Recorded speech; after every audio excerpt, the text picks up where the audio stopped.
Number 7.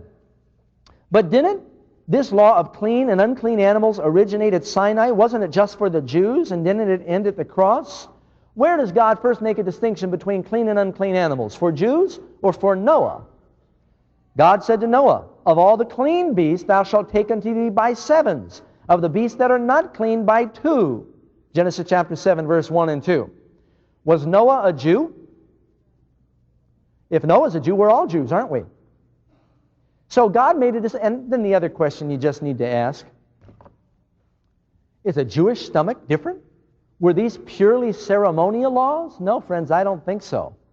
I think that modern science is now confirming what God said through Moses a long time ago, that the best diet is the Edenic diet, the diet that God gave Adam and Eve. And then if you're going to eat meat, if you, instead of going with a green light, you're going to run the yellow light, if you're going to eat meat, you better eat the clean meats. And then to go beyond that for a Christian who reads the Bible is basically thumbing your nose at God and saying, I'm going to do what I want to do because it tastes good and I don't care. Well, I think that God has given us information in His Word that we should follow. You know, the Bible says, blessed are you, O land, when your children eat for strength, when your princes eat for strength and not for drunkenness. Now, be honest with me, friends. When you consider what to eat, what does the average American think of first? What will give me health and strength and vitality, or what's going to taste good? What's very often the first consideration? They don't eat for strength. Instead of eating to live, we live to eat. And I think that we will enjoy our food better if we can choose wisely what we do eat and follow God's guidelines. I enjoy eating as much as the next person, but I brought my life in harmony. You know what I learned? When I grew up in New York City with my mother, now my mother was Jewish, but she was not kosher. We ate lots of pork in our family. We ate all kinds of weird things. We drank alcohol when we were kids at the table. She served wine, and just everything that crawled across our plate, we'd stick it and eat it. Twinkies for breakfast, my brother and I. Just copious amounts of sugar, cereal. We drank coffee and tea every morning before we went to school. I mean, our diets were atrocious. Finally, when I became a caveman, you know, I was a hermit for about 1.5 years. I lived up in the mountains. Because I had no refrigeration, I could very rarely eat the perishables that are so bad for you. I had to buy dry food. I couldn't even buy canned food. It's too heavy to hike up a mountain. You know, canned food, you get 1 meal per can. So I had to buy beans and rice and dry food like that.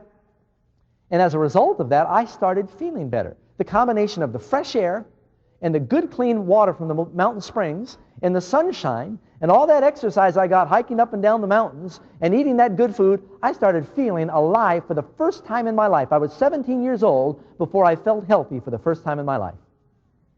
That's hard to believe. You know, I was beginning to accomplish things after I was 17. Matter of fact, I began to, my first back handspring, I'll try, by God's grace, to demonstrate later, I did when I was 25, not when I was a teenager in school.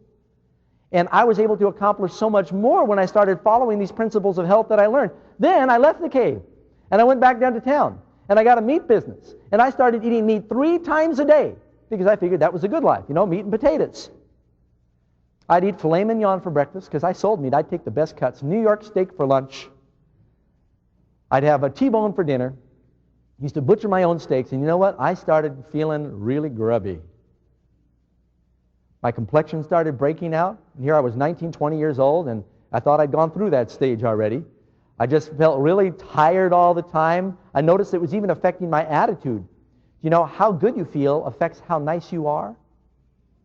You know, some people, when they're tired, you stay out of their way. That's how I am. When Karen's hungry, leave her alone. Get her something to eat.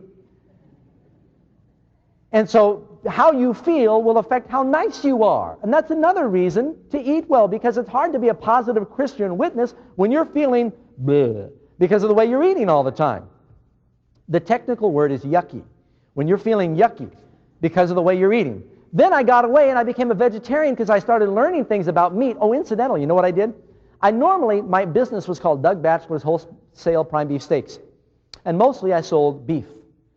Some of my customers said, Doug, can you get me some prime pork? Because I always advertised I had corn-fed beef.